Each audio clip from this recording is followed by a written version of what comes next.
We come now to what is, to my mind, one of the most important conversations of the moment. How do we educate our children at a time when machines can do what they can, when every single query you may have is available at a chat prompt? What skills do we equip our children with? What do we teach them? My wife is here. It's something that we talk about all the time. So what we did is we decided to call in one of the best experts in the world, someone who's researching and thinking very deeply, in fact, even probably writing a book on the future of education. He's one of the top professors at the Harvard Business School. He's made a lot of effort to fly down, especially to the India Today Conclave, to be over here. Ladies and gentlemen, can we have a very warm round of applause as I welcome Professor Bharat Anand.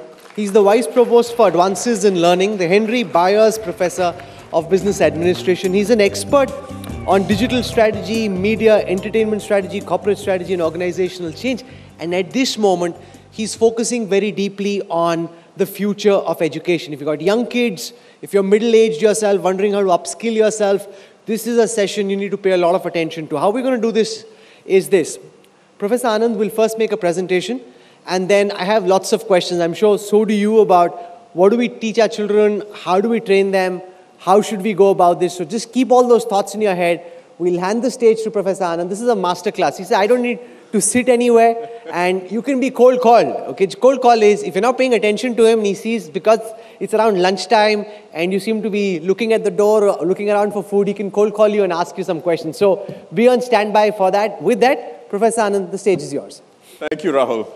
Good morning. I need some more energy. Good morning. It's a pleasure to be here with all of you today to talk about Gen AI and education. For those who don't know what Gen AI is, imagine a person who's often wrong, but never in doubt. Now be honest with me, how many of you thought about your spouse? I did not, okay, but that's Gen AI. And what I want to talk about is what happens when we have large language models like ChatGPT and generative AI intersect with institutions like Harvard, where I sit, and I've been there for the last 27 years, currently overseeing teaching and learning for the university. Let me just ask you a question. How many of you think in the next 5 to 10 years, generative AI will have a very large impact on education? Just raise your hands. How many would say a moderate impact? So we have a few. How many would say little to no impact? Pretty much none. Okay. Let me come back to this. Here's a chart showing the rise of technologies and the time it took for different technologies to reach 50% penetration in the US economy. So if you look at computers, it actually took 20 years to reach about 30% penetration. Radio, it took about 20 years to reach half the population. TV about 12 years, smartphones about 7 years, smart speakers about 4 years, and chatbots about 2.5 years. This is part of the reason we're talking about this today. Here's what we know so far about Gen AI and education. First, the transformative potential stems from its intelligence. That's the I in AI. Okay? Secondly, as prudent educators, we should wait until the output is smart enough and gets better and is less prone to hallucinations or wrong answers. Third, given the state of where bot tutors are, it's unlikely, I think many believe, that it's going to be ultimately as good as the best active learning teachers who have refined their craft over many, many years and decades. Fourth, and Sal Khan talks about this is likely to ultimately level the playing field in education. And finally, the best thing we can do is to make sure that we secure access to everyone and let them experiment. Before you take a screenshot of this, don't, because I'm going to argue all of this is wrong. Now that I hopefully have your attention, I'm going to spend the next 10 minutes arguing why. Let's actually start with the first one, which is The transformative potential stems from how intelligent the output is. I would argue, and in fact, we just heard this from the previous speaker, we've been actually experiencing AI for 70 years. Machine learning for upwards of 50 years, deep learning for 30 years, transformers for 7 to 8 years. This has been an improvement gradually over time. There were some discrete changes recently, but the fundamental reason why this has taken off, I would argue, has less to do with the discrete improvements in intelligence 2 years ago, as opposed to the improvement in access or the interface that we have with the intelligence. What do I mean by that? I'm going to give you the 1-minute history of human communication. So we started out sitting around campfires, talking to each other. From there, we started writing pictures on the walls. That was graphics. From there, we started writing scrolls and books. That was formal text. And finally, the pinnacle of human communication, which was ones and zeros, and that's mathematics. That's the evolution of human-to-human communication. The evolution of human-to-computer communication has gone exactly in the opposite direction, which is 60, 70 years ago, starting with punch cards, ones and zeros. For those of you old enough might remember that. Then we moved to things like DOS prompts, commands that we had to input. By the way, and this is the fundamental thing, the big difference between Windows 1.0 and Windows 3.0, functionally they were almost identical. The big difference was the interface, meaning we moved to a graphical user interface and suddenly 7-year-old kids could be using computers. That, I think, is more similar to the revolution we're seeing now, which is AI for a long time was the province of computer programmers, software engineers, tech experts. With ChatGPT, it basically became available to every one of us on the planet through a simple search bar. That's basically the reason for the revolution.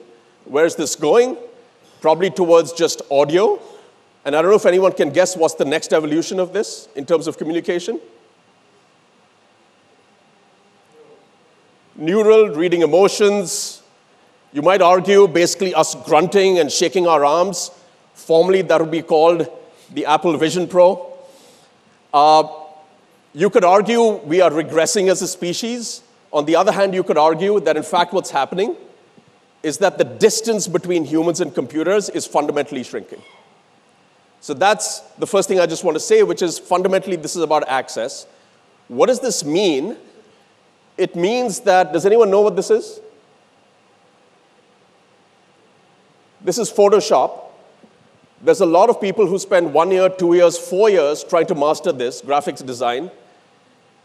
Arguably, we don't need this kind of expertise anymore. We can simply get it by communicating directly in natural language with computers now. This, for those of you who don't know, is Epic. It's a medical software record. My wife, who's a cardiologist, does not like this.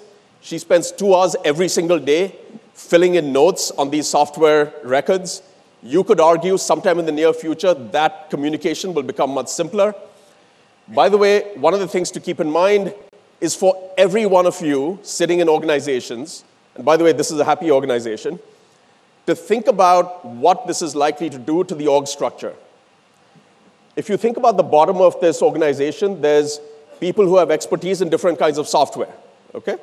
Some expertise in Photoshop, some in Concur, some in different kinds of software.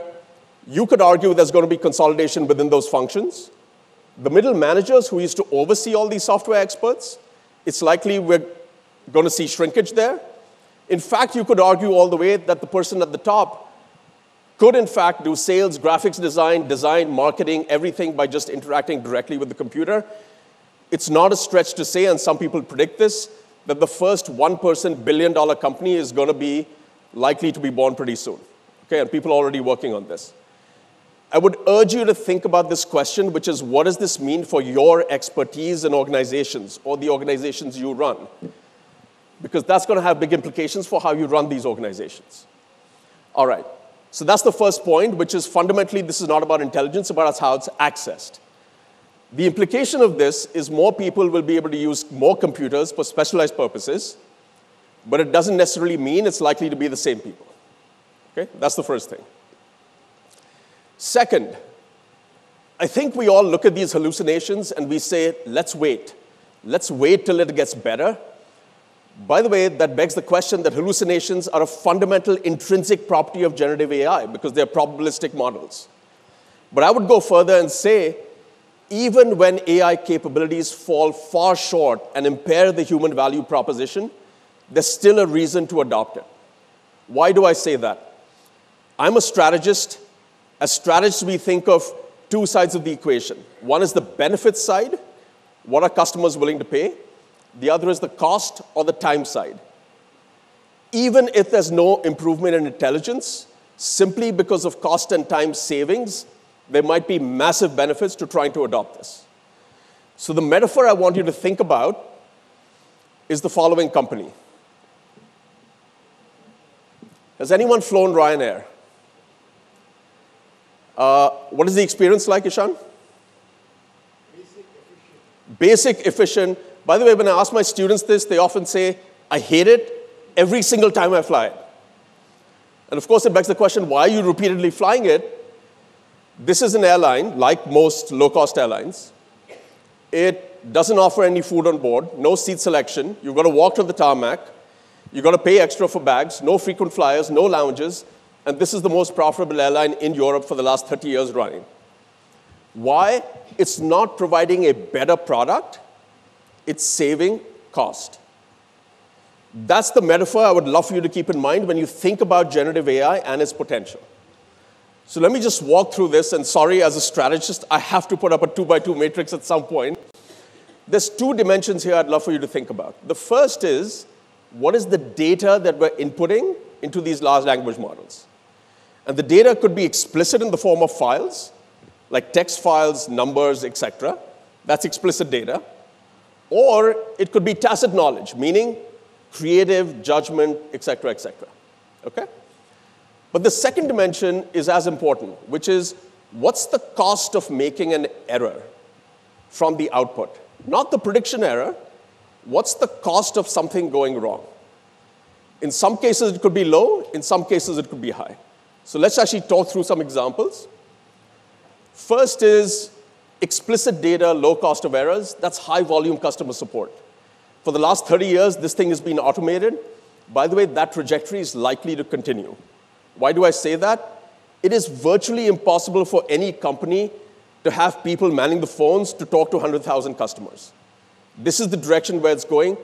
Even if we have 2 or 3 or 4% errors, it's okay. It's simply much more efficient to respond to customers in this way.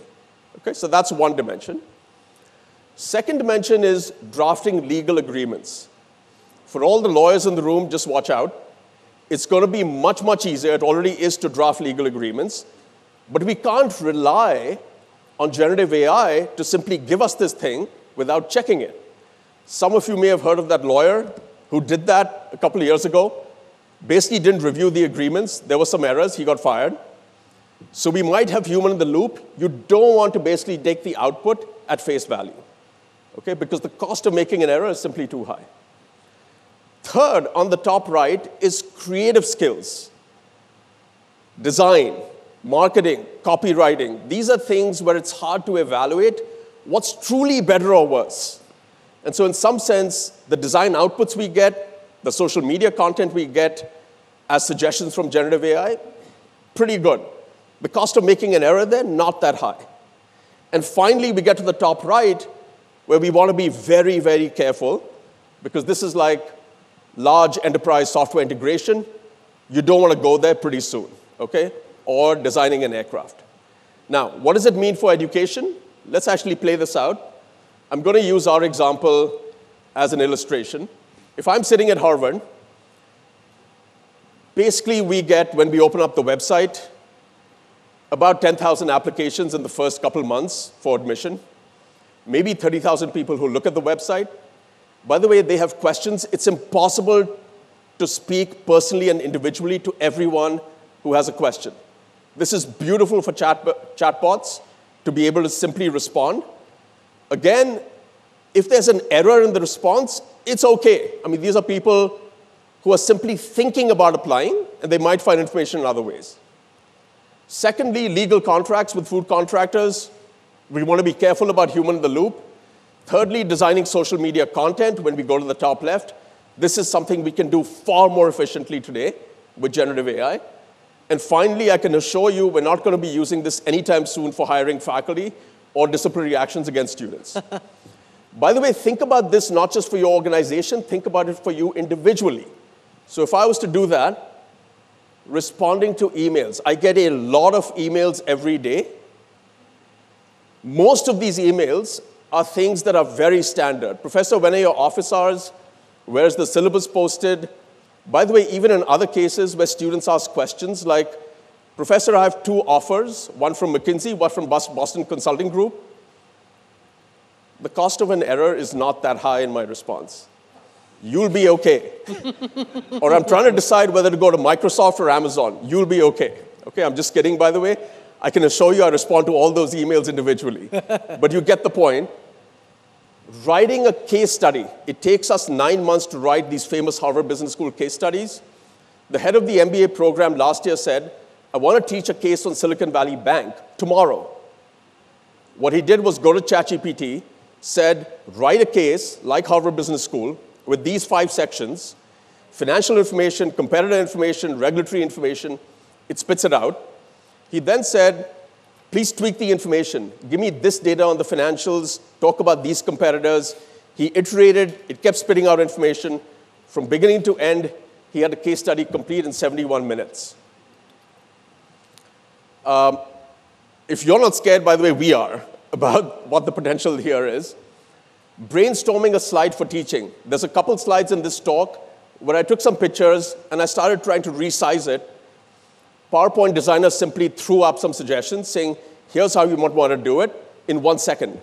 It didn't take me 10, 15 minutes to try and redesign these slides. A beautiful application for using this. And finally, thinking about exactly how I teach in the classroom or my research direction. I'm not going there anywhere soon. I'd love for you to think about a couple things from this simple framework. Number 1, we are obsessed with talking about prediction errors from large language models. I think the more relevant question is the cost of making these errors. Meaning, in some cases, the prediction error might be 30%, but if the cost of error is 0, it's okay to adopt it.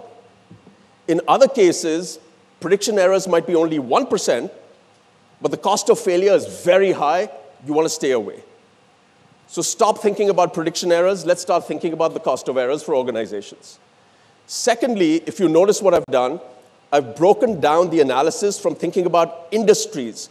What's the impact of AI on banking or education or retail into jobs? And in fact, gone a step further and broken it down into tasks. So don't ask the question of what is AI going to do to me. Ask the question, which are the tasks that I can actually automate and which are the tasks I don't want to touch. And the third is, I don't know about you, in my LinkedIn feed, every single day, I get new information about the latest AI models and where the intelligence trajectory is going, getting better and better. That's basically about the top right cell. I would say that's a red herring for most organizations because basically there's 3 other cells where you can adopt it right now and today with human in the loop. Okay? So that's just something I'd love for you to think about. By the way, we did this with Harvard faculty where we interviewed 35 Harvard faculty who were using GenAI deeply in their classrooms. Those videos are up on the web. If you just type in Google, Generative AI Faculty Voices Harvard, you see all these videos. Here are some examples of what they were doing. A faculty co-pilot chatbot. It's almost like a teaching assistant that simulates the faculty, that answers simple questions and is available to you 24/7. Secondly, one of the things that we as faculty spend a lot of time thinking about is designing the tests and the quizzes and the assessments every year. And we've got to make it fresh because we know our students probably have access to last year's quizzes. Large language models are basically spitting this out in a couple minutes. And of course, as individuals, we would refine it. We're not going to just take it at face value. We refine it, we look at it, but it's saving a lot of time. Third, when we're giving lectures, students often have questions which they're too scared to ask live in front of 300 students. Oh, it's beautiful if they can simply type in the questions, have GenAI summarize the questions, and put it up on a board. The faculty know exactly what the sentiment is in the classroom and where students are getting confused. By the way, notice one thing about all these examples. Every single one of them is about automating the mundane. It's not about saying, let's rely on the intelligence that's getting better and better. It's the left column of that framework I was talking about. So these are ways that it's being used nowadays in our classrooms. The third thing, this premise that bot tutors are unlikely to be as good as the best instructors. We had a few colleagues at Harvard who tested this for a course called Physical Sciences 2. This is one of the most popular courses. And by the way, the instructors are very good in that course. They've been refining active learning teaching methods for many years. What they did as an experiment was say, for half the students every week, we'll give them access to the human tutors. For the other half, give them access to an AI bot. And by the way, the nice thing about the experiment is they flipped that every single week. So some people always had access to the humans, some people had access to the AI for that week, but then they'd flip the next week. Every single week, they tested your mastery of the content during that week. And what was interesting was the scores of the students using the AI bots were higher than with the human tutors. And these are tutors who've been refining their craft year in and year out. What was even more surprising is engagement was higher. By the way, this is a first experiment. The only point is we better take this seriously. Next, will it level the playing field in education? Part of the premise is because everyone has access, any individual in a village, a low-income area, is basically going to have access to the same technology as those who are in elite universities, and this is going to level everything. There's a possibility it might go exactly the other way, which is the benefits might accrue disproportionately to those who already have domain expertise. Why do I say this? Think about a simple example. When you have knowledge of a subject and you start using generative AI or ChatGPT, the way you interact with it, asking it prompts, follow-on prompts, you're basically using your judgment to filter out what's useful and what's not useful. If I didn't know anything about the subject, I basically don't know what I don't know. So in some sense, the prompts are garbage in, garbage out. By the way, this is being shown in different studies. There was a meta-analysis summarized by The Economist a couple of weeks ago, where they basically talk about different kinds of studies that are showing for certain domains and expertise, the gap between high-performance, high-knowledge workers and low-knowledge workers is actually increasing. We better take this seriously. Why? And this is not the first time this has happened. 12 years ago, there was a big revolution in online education. Harvard and MIT got together, created a platform called edX, where we offered free online courses to anyone in the world. By the way, they still exist. If you want to take a course from Harvard for free, pay $100 for the certificate, you can get it on virtually every subject. What happened as a result? edX reached 35 million learners, as did Coursera and Udacity and other platforms. What was beautiful is roughly free 3,000 courses. The challenge was completion rates less than 5%. Why? By the way, if you're used to a boring lecture in the classroom, the boring lecture online is 10 times worse. So there's virtually no engagement. People take a long time to complete or may not complete. But here's what's interesting. The vast majority, 75% of those who actually completed these courses already had college degrees, meaning the educated rich were getting richer. Now think about that. That's very sobering. Why is that? Because those are people used to curiosity, intrinsic motivation. By the way, they're used to boring lectures. They've gone to college. But this has big implications for how we think about the digital divide. So I just want to keep that in your mind.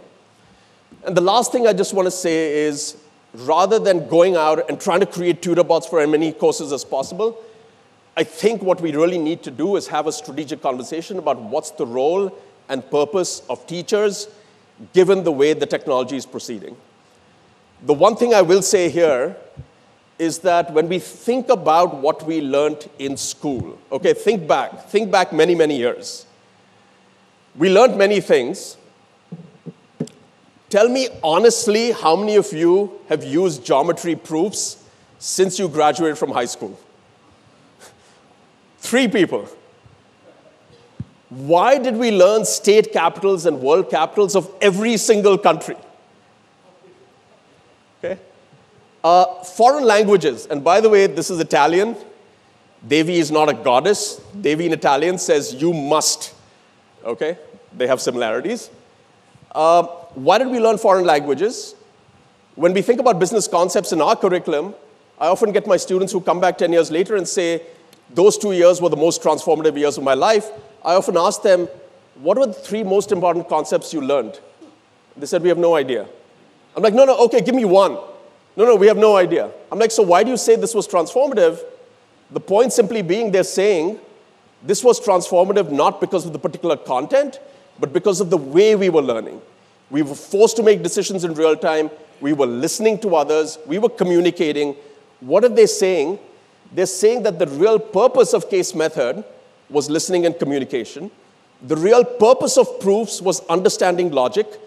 The real purpose of memorizing state capitals was refining your memory. By the way, that example there is the poem If by Rudyard Kipling. Some of you might remember this from school. It goes something like this. If you can keep your head when all about you are losing theirs and blaming it on you.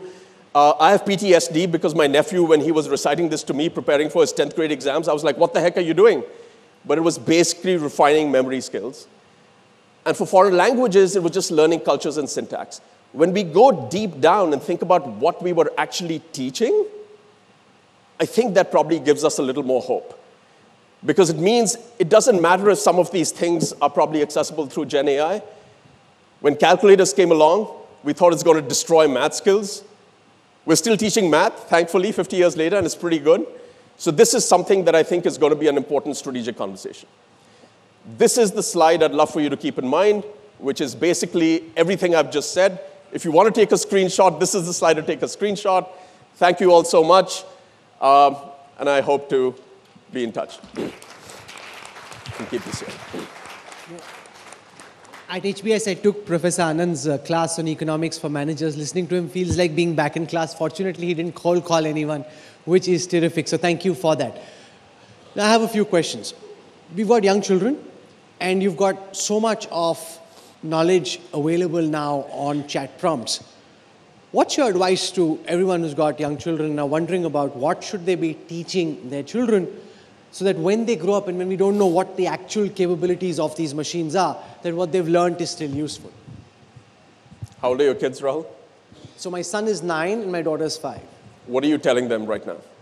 Now, I want to learn from you, and I know we're telling them a lot of stuff, whether good, bad, ugly, I don't know. I'm trying to refine that and give them a framework of what we should be telling them. So there's 2 things. So I think, first of all, this is probably one of the most common questions I get. By the way, it's really interesting that the tech experts, and there was an article in the Wall Street Journal about this 10 days ago, are basically telling their kids, don't learn computer science. That skill, at least basic computer programming, is gone. Advanced computer science, advanced data analysis, if you want to do that, that's going to be fine. What are they telling their kids to learn? They're telling their kids to learn how to teach dance. They're telling their kids to learn how to do plumbing. They're telling their kids to learn about the humanities. Why are they saying that? Implicitly, they're saying, what are those skill sets that are robust to machine intelligence? Now, I will say it is virtually impossible to predict that, given the pace at which this improvement is occurring. I probably have a slightly different kind of answer. By the way, my daughter's majoring in psychology without me telling her anything. So the kids, I think, know basically where this is going. But the one thing I'll say, Rahul, is I don't know, when you started out college, what were you majoring in? Journalism. Journalism. You started out with journalism. Okay, that's enlightened. I started out doing chemistry. And then the reason I switched to economics was probably like many of you. There was one teacher who inspired me. And that's what made me switch. And I would say to kids, follow the teachers who inspire you. And the reason is, if you can get inspired and passionate about a subject, that's going to build something that's going to be a skill that will last all your life, which is curiosity, which is intrinsic motivation. We talked about it in the last session. This is no longer about learning episodically. It's about learning lifelong. And that's, I think, going to be the most important skill. In the way that Indian families operate, and as do so many Asian families too, parents want to equip their children with the skills that are likely to be most useful when they grow up. So it used to be, say, engineering and doctors back in the day, then IT a few years ago. So if you were looking ahead, what do you think the children should be learning so that they acquire skills which are useful in the job market years down? Yeah, I think that's honestly being too instrumental. As I said, 10 years ago, a lot of my students were talking to me and saying, what should I major in? I never told them computer science. If I told them that, I would have regretted it. But I genuinely mean this. That's looking at things too narrowly. What I would say is think about things like creativity, judgment, human emotion, empathy, psychology. Those are things that are going to be fundamentally important regardless of where computers are going. By the way, you can get those skills through various subjects. It doesn't matter. It's not a one-to-one mapping between those skills and a particular topic or disciplinary area. This is partly why I'm saying really think about where their passion is. How do we teach our children how to think? Because everything's available on Google, Copilot, ChatGPT. You can just ChatGPT it. So joining the dots, giving them a framework to be able to interpret, analyze, and think. How do you tell them that when the easiest thing is, isko Google kar lete hain? Yeah. So it's a good question. Just two things on that. The first is there was an interesting study done by colleagues at MIT recently where they had groups of students and they were asked to undertake a particular task or learn about a topic. Some students were given AI chatbots. Some students were only given Google search with no AI. What they found is the students with access to AI intelligence learned the material much faster. But when it came time to apply it on a separate test, which was different from the first one, they found it much harder. The students who learned the material through Google search with no other access took longer, but they did much better on those tests. Why is that? Part of the issue is learning is not simple. It takes effort, okay? And so part of the issue is you can't compress that effort. The harder it is to learn something, the more likely you'll remember it for longer periods of time. And so I think for me, the big implication is when I tell my students, look, all these technologies are available. It depends on how you use it. My basic approach to them is just saying, study. Because if you get domain expertise, you will be able to use these tools in a much more powerful way later on. So in some sense, this goes back to the notion of agency. It's like we can be lazy with tools and technologies, or we can be smart. It's all entirely up to you. But this is my advice. You know, some of my friends in Silicon Valley have the toughest controls on their children when it comes to devices. You know, we look at how much time our children can spend on their iPads or TV. We're far more lenient. And they're the guys who are actually in the middle of the devices, and they're developing them, and they know the dangerous side effects. Now, those devices are also the repository of knowledge, which is where you can learn so much from. So as an educator, every parent has his own take on how much time children can spend. But as an educator, how do you look at this? Device addiction, just spending far more time, picking up some knowledge, but also wasting a lot of time. Yeah, I mean, there's a nuance here, which is basically what they're doing is not saying don't use devices. They're saying don't use social media. And this goes back again to one of the things we were talking about earlier. We have gone through a decade where things like misinformation, disinformation, and so on, there is no good solution as far as we know today. There's also various other kinds of habits and so on that are getting accrued. That's partly what they're saying, stay away from. They're not saying stay away from computers. We can't do that. And in fact, you don't want to do that. But there's a nuance in terms of how we interact with tools and computers that we just want to keep in mind when we think about guardrails, right? Are you seeing your students getting more and more obsessed with their devices, and how does that impact, and what are you trying to do to get them to socialize more? You know, to spend more time with each other and not be stuck on their phones or it's a very interesting question. So in some sense, last year we had a conference at Harvard. We had 400 people from our community attend the conference. And some of our colleagues were saying, we should have a policy of laptops down. No laptops in class, take out your devices. I was coming in for a session right afterwards, but part of the reason I wanted them to take out their mobile phones was I had 2 or 3 polls during my lecture where I wanted them to give me their input.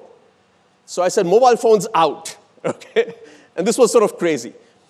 But the story illustrates something interesting, which is these devices for certain things can be really powerful. It can turn a passive learning modality into an active learning modality where every single person is participating. We don't want to take that away. What we want to try and deal with is people playing games while you're lecturing. Now, by the way, me personally, I just put it on myself. If I'm not exciting enough or energizing enough for my students to be engaged, use your mobile phones. That's on me. Okay? But that's partly what No, they're the quite challenge engaged. Show of hands, how many felt engaged during the session and how many were like, bhook lege, bhai lunch kab ho raha hai? अच्छे से बता दो. Okay. Thank no, you. so which is why agentic AI and chatbots can never do what professors can, right? So I'll take some questions. Kali has a question. Kali, go ahead. Hi, Professor. You mentioned that one of the things that we should work on to teach our children is empathy. How do you actually teach empathy in our formal education system? Or does this just go back to then parents and family? It's a hard question.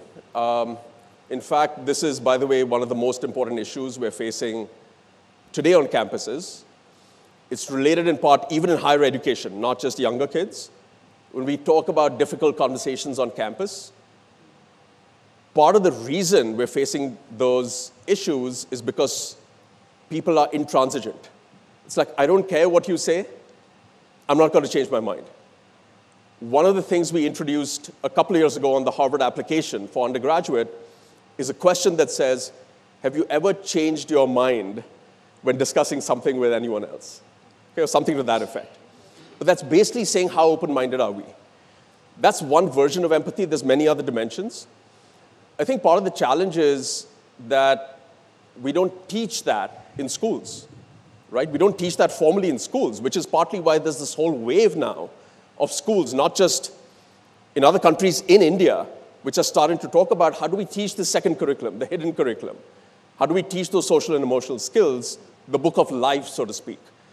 And I think, it's not rocket science to say this, it starts at home, right? Like that's basically what we do with our kids every single day. But that's something that's, I think, going to become fundamentally more important, partly because of the reasons are what I talked about. Dr. Sanjeev Bagai has a question. Okay, I see lots of hands going up. Okay, but khana bhi khana hai. Baad mein bolna ki India Today wale ne khana nahi khilaya. Yes, Dr. Bagai. Wonderful listening to you. Just with regards AI and technology, I've always said that AI and digital technology is not an expenditure. It's actually an investment. So very quickly, if you allow me just 60 seconds, in healthcare, it gives you better clinical outcomes. It has decreased from #1 cause of death as hospital-acquired infections in many hospital chains as practically less than 1%. So it gives you a safer outcome. It gives you a better patient experience. The turnaround of the bed strength is a lot quicker. And more importantly is it gives you better operational excellence. So all the hospitals, as far as medical facilities are concerned, who have not embraced it as yet, will find it difficult to operate in the present environment. What AI and digital technology has made us learn as doctors is that data is the new gold. If you don't analyze data, if you don't see what your results are, if you don't see where your clinical outcomes are, then you can't go forward. So AI is what is in the future for us, all of us. Okay. Thank you. That's more in the form of an Let me observation. just elaborate on that in two ways. One is, I think I would just go back and useful to contextualize AI, right? Like right now, we often get obsessed by the latest technology. When we think about upskilling, reskilling in education, there's a revolution that started a decade ago. As I alluded to, there's basically 3,000 courses available to all of you today on any subject. So the notion of let's wait for AI, no, it's already there. My father-in-law, who's 92 years old, during COVID, he said, Bharat, what should I do? I said, we have all these courses from Harvard available. In the last 2 years or 3 years, he's completed 35 courses. Wow. Okay, at the age of 92. Wow. By the way, he's paid $0 for that because he said, I don't need a certificate. And so I told him, you're the reason we have a business model problem. Okay? But that's one aspect. The second aspect is sort of thinking about where you're going. I think you're exactly right, Sanjeev, which is every organization is going to have low-hanging fruit. The one thing I just caution is there's going to be a paradox of access, meaning if every organization, every one of your peers has access to the same technology as you, it's going to be harder for you to maintain competitive advantage. That's a fundamental question, okay? This is just a basic observation. So I just want to sort of mention that, but you're absolutely right about the low-hanging fruit in medicine and healthcare. Okay, Toby Walsh has a question or an observation, and then there are lots of hands up, okay? I don't frankly know what to do because we're also out of time. So let this just be where we conclude. One of the greater challenges, especially in higher education, is the cost has gone through the roof. Are you optimistic that AI is going to be able to turn that around? So again, I'll just go back to what's happened in the last decade. As I said, you can now get access to credentials and certificates at a minimal cost compared to the cost of getting a degree. Okay, just to put it in perspective, we have 17,000 degree students every year who come to Harvard. They are paying a lot of money. Those who need financial aid get financial aid. By the way, can anyone guess how many students we have touched over the last decade? 10 times, 100 times that. It's about 15 million. That is not a story we publicize, but that's a story about the number of students who've actually taken a Harvard course or enrolled in a Harvard course. So in some sense, I think where we are today is the marginal cost of providing education is very, very low. What we need for that is not incremental improvement on the existing model. We need to basically break it apart and say, how do we put it back together again in a way that makes sense for everyone? There's an organization that we just started at Harvard called Axim, jointly with MIT, with the endowment from the sale of the edX platform, whose only function is to increase access and equity in education. And by the way, their focus is on 40 million people in America who start college but never complete it. Not just because of cost, for many other reasons, right? In some sense, I think the potential to reduce the cost is massive, but it's going to require leadership and strategy.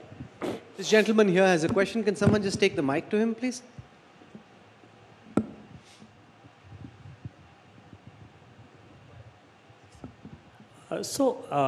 Earlier it was okay, use AI and it will summarize and help you in productivity. But with the latest OpenAI models like O3 Mini and all that, they are doing reasoning which is much better than humans. So the people who are not using it are at a disadvantage.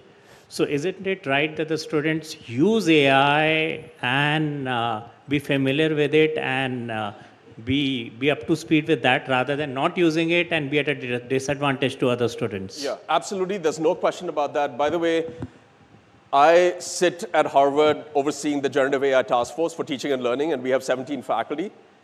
The most interesting conversations I've had about adoption are with our students. Now, when we understand their behavior, it just throws up things that we wouldn't even have thought about. I'll ask you one question. We had a sandbox that we created for the entire Harvard community, which was a safe and secure sandbox, giving them access to large language models as opposed to using public OpenAI. The adoption rate amongst our faculty was about 35% in the first year. What do you think the adoption rate was amongst our students? It was about 5%. So we were surprised. When we went to them, we said, what's going on? Are you familiar with the sandbox? They said, yeah, we are. We said, are you using it? They said, no. We said, are you using AI in any way? Yeah, we have access to ChatGPT. We have our own private accounts there. So we're like, wait a minute, why are you not using the secure Harvard sandbox? What do you think their answer was? They said, why would we use something where you can see what we're inputting? Now, by the way, as faculty members, if the number one question we talk about with generative AI is, oh, we're worried about cheating at assessments, our students are listening to us. They're like, oh, if that's what you're worried about, we're not coming anywhere close to you. Okay? So part of the point is the students are far ahead of us in terms of using this. They're using it to save time. They're using it for engaging in deep learning. We better understand that ourselves to figure out what we can do. Joyni Mukherjee. Brilliant presentation. Just wanted to understand, one side of the spectrum, you have all the, the positives. What's on the other side? What risk do you think is there on the other side? It starts coding on its own, gets out of hand. Is that a possibility? What's the possibility of risk? So the risks are the things I talked about towards the end, okay? Which is, number one, we put our head in the sand as institutions, and we don't take this seriously. That's the first risk. The second risk is lazy learning, the way I would call it. Now, again, that's agency. It partly depends on you as a student. Do I want to be lazy? Do I not want to be lazy? The third risk is everything we were talking about in the previous session with respect to misinformation, disinformation. The fourth big risk is asking the fundamental question, what's our role as teachers? And I'll just share one anecdote in closing. There's a colleague at another school who called me and said, my students have stopped reading the cases. They're basically inputting the assignment questions into generative AI. And by the way, they're so smart, they're saying, give me a quirky answer I can use in class. Okay? The assessments are compromised. And get this, the faculty have stopped reading cases. They're inputting the cases and basically saying, give me the teaching plan. That's the downside. You know, we met on a flight from Delhi to Mumbai, and we had a long conversation about the future of education. You've been able to, in the past 45 minutes, recreate the magic of that conversation here on stage. Can we have a very warm round of applause for the professor, please? For making the effort of coming here and for joining us and for delivering this masterclass. Thank you. Thank you. Thank you. Absolute pleasure. Thank you so much. Thank you.